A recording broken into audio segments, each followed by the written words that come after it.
ये हमारा operating system का 8 वीडियो है। इस वीडियो में हम देखेंगे process state diagram. Process state diagram में हम एक्चुअली रिप्रेजेंट क्या करते हैं कि प्रोसेस हमारा जब एग्जीक्यूट होता है तो वो डिफरेंट स्टेट से होकर गुजरता है। तो वो कौन कौन से स्टेट होते हैं एंड वो कौन कौन से कंडीशन होते हैं जब वो कोई भी प्रोसेस एक स्टेट से दूसरे स्टेट पे जाता है, ये सारे चीज को हम जो डायग्राम बनाकर जो रिप्रेजेंट करते हैं उसको हम क्या बोलते हैं, प्रोसेस स्टेट डायग्राम। सबसे पहले जो स्टेट आता है वो स्टेट होता है न्यू स्टेट। इस स्टेट में कोई भी प्रोसेस कब होता है, जब हमारा प्रोसेस अंडर क्रिएशन होता है। ठीक है, न्यू स्टेट में हमारा प्रोसेस अभी क्रिएट नहीं हो रहा है, अभी क्रिएट होता है। ठीक है, सबसे पहले पहला स्टेट किसी भी प्रोसेस का कौन सा होगा, न्यू। न्यू स्टेट के बाद जैसे ही प्रोसेस हमारा क्रिएट हो जाता है प्रोसेस, देन वो क्या हो जाता है, दूसरे स्टेट में आ जाता है। उस दूसरे स्टेट को क्या बोलते हैं हम, रेडी स्टेट। रेडी स्टेट तो मैं यहाँ पे लिख देता हूँ, न्यू स्टेट में पहले अभी प्रोसेस क्रिएट नहीं हुआ था, अंडर क्रिएशन था, एंड जैसे ही प्रोसेस क्रिएट हो गया, यहाँ पे लिख दीजिए क्रिएटेड। प्रोसेस हमारा क्रिएट हो गया एंड क्रिएट होते ही प्रोसेस हमारा कहाँ आ गया, रेडी स्टेट में। अब रेडी स्टेट में प्रोसेस क्रिएट होगा तो आ गया एंड प्रोसेस रेडी है कि आप उसको एग्जीक्यूट करो, उसको सीपीयू एलोकेट करो। लेकिन प्रोसेस को अभी सीपीयू एलोकेट नहीं हुआ है, प्रोसेस हमारे रेडी स्टेट में ही है। जैसे ही किसी भी प्रोसेस को आप सीपीयू एलोकेट कर दोगे, देन वो क्या होगा, वो एक दूसरे स्टेट में चला जाएगा एंड उस दूसरे स्टेट का नाम क्या होगा, रन स्टेट। क्या होगा स्टेट का नाम, रन। एंड रेडी स्टेट है, रेडी स्टेट से जैसे ही किसी प्रोसेस को शेड्यूल किए, मतलब शेड्यूल किए इट मीन्स क्या, उसको सीपीयू शेड्यूल किए, सीपीयू एलोकेट किए। तो जैसे ही उसको सीपीयू शेड्यूल किए तो प्रोसेस हमारा कहाँ चला गया, रेडी स्टेट में, रनिंग स्टेट में।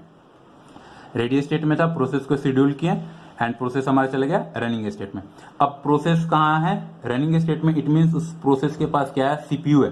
सीपीयू पर उस प्रोसेस में जो भी काम करना होगा, जो भी अर्थमेटिक या लॉजिकल ऑपरेशन को परफॉर्म करना होगा, वो अपना वहां पर ऑपरेशन परफॉर्म कर रहा है।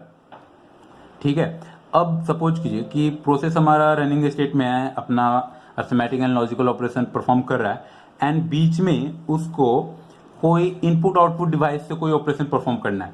उस प्रोग्राम प्रोसेस है एंड प्रोसेस में कोई एक ऐसा इंस्ट्रक्शन है जो इंस्ट्रक्शन में ये लिखा हुआ है कि उसको कोई इनपुट आउटपुट डिवाइस चाहिए। देन क्या होगा, प्रोसेस हमारे रनिंग स्टेट से हटकर एक दूसरे स्टेट में आ जाएगा। उस स्टेट को हम लोग क्या बोलेंगे, ब्लॉक स्टेट या वेट स्टेट। ठीक है, उसको क्या बोलेंगे, ब्लॉक स्टेट बोलिए या वेट स्टेट बोलते हैं। एंड वेट स्टेट में कोई भी प्रोसेस रनिंग स्टेट में था, रनिंग स्टेट से वेट या ब्लॉक स्टेट में कब जाता है, जब उस प्रोसेस को इनपुट आउटपुट डिवाइस की रिक्वायरमेंट पड़ती है। It means input output request. कोई भी प्रोसेस जब इनपुट आउटपुट डिवाइस के लिए जब वो रिक्वेस्ट करेगा, देन वो क्या होगा, वो रनिंग स्टेट में से ब्लॉक स्टेट में आ जाएगा। एंड जब तक वो कोई प्रोसेस ब्लॉक स्टेट में है, उतने टाइम में कोई दूसरा प्रोसेस रेडी स्टेट से सीपीयू में आ जाएगा। एंड जो पहला प्रोसेस जो ब्लॉक स्टेट में आ गया था, वो अपना ब्लॉक स्टेट में जो भी उसको इनपुट आउटपुट डिवाइस से जो भी अपना काम करना होगा वो अपना काम करेगा एंड देन उसको आगे जो फर्दर जो अपनी प्रोसेसिंग करनी होगी, यहां से वो कहाँ जाएगा, रेडी स्टेट में। यहां से वो रनिंग स्टेट में नहीं जाएगा, रेडी स्टेट में जाएगा। रेडी स्टेट में क्यों जाएगा, क्योंकि उसको फिर से कोई सीपीयू से अपना काम करना होगा।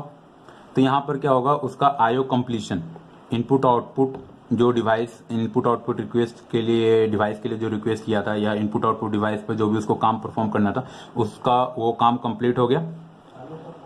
तो अब वो कहाँ जाएगा, कंप्लीशन होने के बाद रेडी स्टेट में जाएगा। एंड रेडी स्टेट में से फिर वो अगर उसको फिर से अगर सीपीयू की कोई जरूरत है तो अपना सीपीयू पर कोई अपना काम करेगा। एंड देन अब उसको ऐसा मान लीजिए, ऐसा सिचुएशन आ गया कि उसको सीपीयू से जो भी काम करना था वो सीपीयू का काम भी कंप्लीट हो गया एंड उसको इनपुट आउटपुट डिवाइस का जो भी रिक्वायरमेंट है वो भी कंप्लीट हो गया। देन उसके बाद प्रोसेस हमारा एक दूसरे स्टेट में जाता है, उसको बोलते हैं टर्मिनेट स्टेट। क्या बोलते हैं, टर्मिनेट स्टेट। इट मीन्स हमारा प्रोसेस का कंप्लीशन हो गया, प्रोसेस को जो भी काम करना था वो प्रोसेस क्या होगा, कंप्लीट हो गया। अब प्रोसेस को कोई काम नहीं करना है। एंड सीपीयू, अब ये चीज एक और आपको देखना है कि ये जो भी स्टेट है वो किस किस मेमोरी में होता है। जैसे जो न्यू स्टेट होता है वो हमारा कहाँ होता है, सेकेंडरी मेमोरी में। रेडी स्टेट कहाँ होता है, मेन मेमोरी। मेन मेमोरी बोले तो रैम। रनिंग स्टेट भी आपका कहाँ होता है, मेन मेमोरी में होता है। एंड आपका ये जो ब्लॉक स्टेट होता है ये भी आपका मेन मेमोरी में होता है। ये चीज बहुत इंपॉर्टेंट है याद रखने वाला कि ये जो भी स्टेट होते हैं वो किस मेमोरी में होते हैं। बार बार आपसे क्वेश्चन पूछा जाता है कि रेडी स्टेट किस मेमोरी में होता है, रनिंग स्टेट किस मेमोरी में होता है, एंड वेट स्टेट या ब्लॉक स्टेट किस मेमोरी में होता है। एंड रनिंग स्टेट में एक से ज्यादा प्रोसेस रह सकते हैं। इसमें कितने प्रोसेस रह सकते हैं, मैनी। ठीक है, एक टाइम में रेडी स्टेट में एक से ज्यादा प्रोसेस रह सकते हैं। एंड रनिंग स्टेट में क्या होगा, only one at a time. एक बार में रनिंग स्टेट में एक ही प्रोसेस होगा।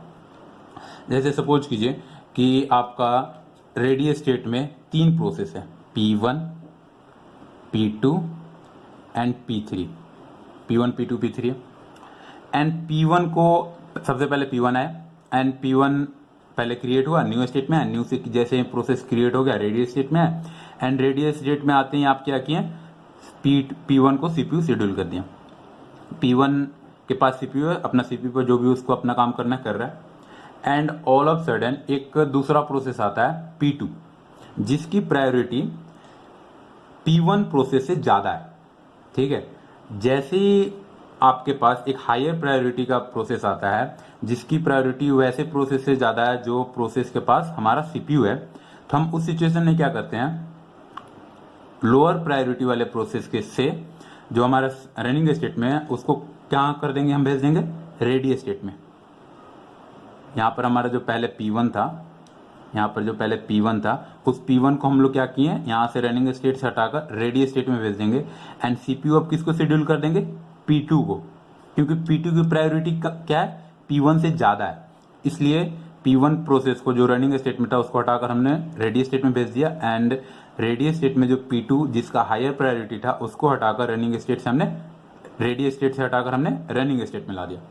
तो ये कब होता है, जब हमारा priority CPU scheduling algorithm priority base है या एक राउंड रोबिंग CPU शेड्यूलिंग भी होता है जिसमें क्या होता है कि एक हमारा फिक्स टाइम पीरियड होता है एंड उस फिक्स टाइम पीरियड के बाद हम कोई भी प्रोसेस हो वो एग्जीक्यूट हो रहा है रनिंग स्टेट में, उस फिक्स टाइम पीरियड के बाद हम क्या करते हैं, उस प्रोसेस को रनिंग स्टेट से हटाकर रेडी स्टेट में भेज देते हैं। तो या तो आपका टाइम क्वांटम हो, टाइम क्वांटम, या कोई हायर प्रायोरिटी का प्रोसेस आपका रनिंग स्टेट रेडी स्टेट में आ जाए, देन हम क्या करेंगे, उस प्रोसेस को लोअर प्रायोरिटी वाले प्रोसेस को रनिंग स्टेट से हटाकर रेडी स्टेट में भेज देंगे। एंड आपका जो ये ब्लॉक स्टेट होता है इसमें भी मैनी प्रोसेस रह सकता है, एक टाइम में एक से ज्यादा प्रोसेस रह सकता है।